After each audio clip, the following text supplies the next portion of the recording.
இதுவரைக்கும் நெல்லை அரோமாவை சப்ஸ்கிரைப் பண்ணாதவங்க கீழே இருக்கிற ரெட் கலர் பட்டனை பிரஸ் பண்ணி சப்ஸ்கிரைப் பண்ணிக்கோங்க. அப்படியே அது பக்கத்துல இருக்க பெல் ஐகானையும் கிளிக் பண்ணிக்கோங்க. நான் எப்ப வீடியோ போட்டாலும் உடனுக்குடனே உங்களுக்கு வந்து சேரும். Welcome to Nellai aroma. இன்னைக்கு நம்ம நெல்லை அரோமால பார்க்க போறது உடன்குடி ஸ்பெஷல் ஓட்டு மாவு. உடன்குடி அப்படிங்கிறது தூத்துக்குடி மாவட்டத்துல உள்ள ஒரு சிற்றூர். இந்த ஊர்ல இந்துக்கள், முஸ்லிம்கள், கிறிஸ்தவர்கள் 3 மதத்தினரும் ஈக்குவலா இருக்காங்க. அங்க உள்ள முஸ்லிம்கள் மத்தியில உள்ள அவங்களோட பாரம்பரியமான ஒரு உணவு தான், ஒரு பதார்த்தம் தான் இந்த ஓட்டு மாவு. அங்க உள்ள முஸ்லீம் மட்டும் இல்ல, பரவலா எங்கெல்லாம் முஸ்லிம்ஸ் இருக்காங்களோ அவங்களுக்குள்ள ஒரு பாரம்பரியமான உணவு தான் இந்த ஓட்டு மாவு. இது வந்து ரொம்ப சத்தானது, டெலிஷியஸ் ஆனது, உங்க குழந்தைங்களுக்கு ரொம்ப ஹெல்த்தியான ஒரு மாவு, ஸ்நாக்ஸ் அப்படின்னே வச்சுக்கலாம். இது வந்து நான் எப்படி கத்துக்கிட்டேன் அப்படின்னா, அங்க உடன்குடியில உள்ள முஸ்லீம், எங்க அம்மா அப்பா வீடு அங்கதான் இருக்குது, அங்க உள்ள முஸ்லீம்கள்ட்ட போய் நான் கத்துக்கிட்டது. அவங்க செய்யற முறைய பார்த்துருக்கிறேன். அவங்க வந்து பெரிய பல்கா அமௌண்டா செய்வாங்க. 1.5 கிலோ தான் நான் பார்த்தேன். 1.5 கிலோ மாவு எடுத்து அதுல செய்ததான் நான் பார்த்தேன். ஆனா வந்து நான் வந்து அதை வந்து உங்களுக்கு கம்மியா கால்குலேட் பண்ணி நான் செய்து பார்த்து எனக்கு பெஸ்டா ரிசல்ட் தந்ததை தான் நான் உங்களுக்கு காமிக்கிறேன். வாங்க பார்க்கலாம் இது எப்படி செய்யலான்னு.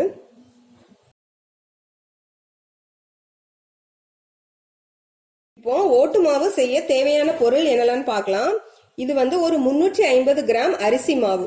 இந்த அரிசி மாவு வந்து நீங்க வீட்டுல அரைச்சாலும் சரி, கடையில வாங்கின அரிசி மாவுனாலும் சரி, அந்த அரிசி மாவை நல்லா வறுத்து எடுத்துக்கோங்க.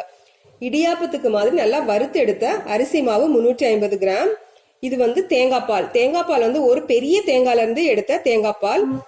தண்ணி சேர்க்காம நல்லா கெட்டியா எடுத்த தேங்காய் பால். வேணும்னா கொஞ்சமா தண்ணி சேர்த்து எடுத்துக்கோங்க, தலைப்பால்னு சொல்லுவாங்க அந்த தேங்காய் பால். ஒரு முட்டை, 3 டீஸ்பூன் நெய். இது வந்து 3ல இருந்து 4 டேபிள் ஸ்பூன் சுகர். உங்க இனிப்பு உங்களுக்கு தகுந்த மாதிரி போட்டுக்கோங்க, கூட குறைய நீங்க போட்டுக்கலாம். 3ல இருந்து 4 டேபிள் ஸ்பூன் வரைக்கும். சரி, இப்போ இதை எப்படி செய்யலாம்னு பார்க்கலாம். இந்த மாவை வந்து நம்ம முதல்ல நல்லா வறுத்து எடுத்துக்கலாம்.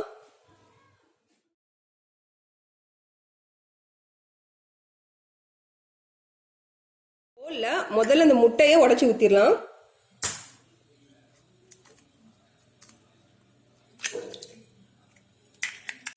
இப்போ இந்த முட்டைய லைட்டா அடிச்சிட்டு இப்போ அந்த பச்சரிசி மாவை இது கூட சேர்த்துடலாம்.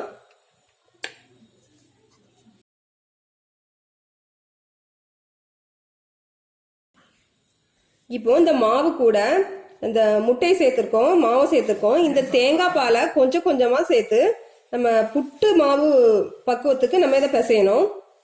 புட்டு மாவு எப்படி பிசைவோமோ அது மாதிரி அந்த தேங்காய் பாலை சேர்த்து சேர்த்து நம்ம பிசையணும்.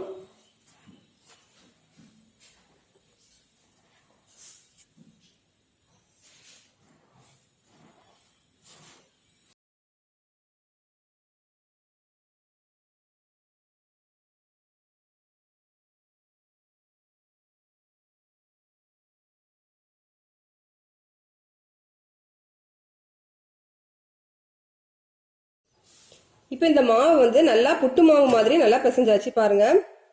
இந்த மாதிரி தான் இருக்கணும்.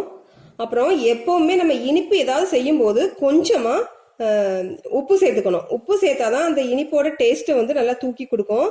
அதனால கொஞ்சமா ஒரு 1/4 டீஸ்பூன் போல உப்பு சேர்த்துக்கலாம் இதுல.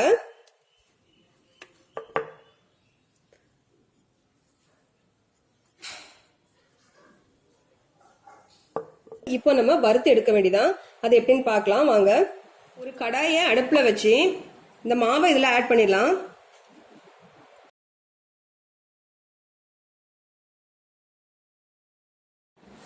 இப்போ மாவை வறுக்க ஆரம்பிக்கலாம். தீயை வந்து மிதமான தீயில வச்சுக்கோங்க. இந்த ஓட்டு மாவுல ரொம்ப முக்கியமே மாவு வறுக்கிறது தான்.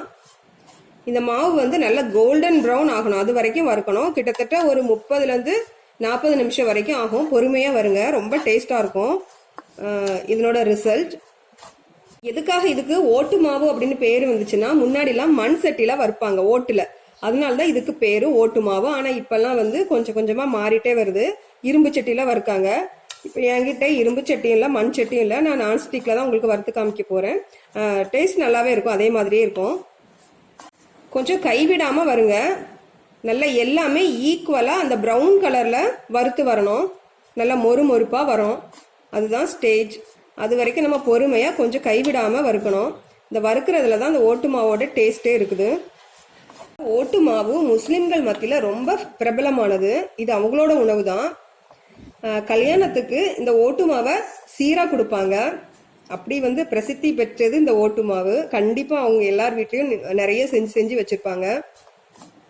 இப்போ ஒரு 5 நிமிஷம் போல வறுத்திருப்பேன். இப்பதான் லைட்டா இந்த கலர் சேஞ்ச் ஆக ஆரம்பிக்குது. இன்னும் நல்லா கோல்டன் ப்ரௌனா மாறணும். ஒரு 15 நிமிஷம் போல ஆயிருக்கு. கலர்ல ஒன்றும் பெருசா அவ்வளவு சேஞ்ச் இல்லை. ஆனா இந்த மாவு நல்லா மொறுமொறுப்பு கொடுத்துட்டே வருது. இன்னும் டைம் ஆகும். இது கோல்டன் ப்ரௌனா மாற கைவிடாம, கையை மட்டும் எடுத்துடாம நல்லா கிளறிட்டே இருங்க. உங்க வீட்டுல இருக்கிற மத்தவங்களையும் இதுல ஈடுபடுத்திக்கோங்க. 30 நிமிஷம் ஆயிருக்கு. பாருங்க எப்படி கலர் சேஞ்ச் ஆகி வந்திருக்குன்னு. ஏன்னா கொஞ்சம் மாறட்டும். அப்புறம் நம்ம நெய் ஆட் பண்ணலாம். ஒரு 5 நிமிஷம் போகட்டும். சுகர் இப்பவே ஆட் பண்ணக்கூடாது. நீங்க சீனி சேர்த்தீங்கன்னா அது நீர்த்து போகும். அதனால சுகர் அப்புறமா தான் சேர்க்கணும். 33 நிமிஷம் ஆயிருக்கு. நம்ம அந்த நெய்யை இப்போ கொஞ்சம் கொஞ்சமா ஆட் பண்ணி கிண்டலாம். மொத்தமா முதல்ல எல்லாத்தையும் ஆட் பண்ணிடுறாங்க. கொஞ்சம் கொஞ்சமா சேர்த்து கிண்டுவோம்.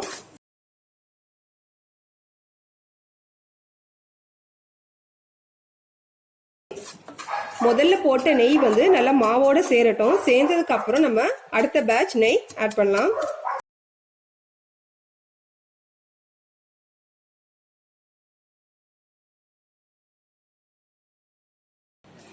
இப்போ கரெக்டா ஒரு 37 நிமிஷம் ஆயிருக்கு. இனிமே ஸ்டவ் ஆஃப் பண்ணிடலாம். அப்படியே விட்டுறாதீங்க. கொஞ்சம் அந்த பாத்திரத்துல சூடு அப்படியே இருக்கும். அதனால கொஞ்சம் கிண்டி விட்டுக்கோங்க. அப்படி இல்லைன்னா நீங்க வேற பாத்திரத்துக்கு உடனே மாத்திருங்க. இப்போ இதை கொஞ்சமா ஆற விட்டுடலாம். கொஞ்சமா ஆறுனதுக்கு அப்புறமா நம்ம சுகர் ஆட் பண்ணலாம். இந்த வறுத்த மாவை நான் ஒரு பவுலுக்கு மாத்திட்டேன். இது கொஞ்சமா ஆறிட்டு இப்போ நம்ம எடுத்து வச்சிருந்த அந்த சுகரை ஆட் பண்ணிடலாம்.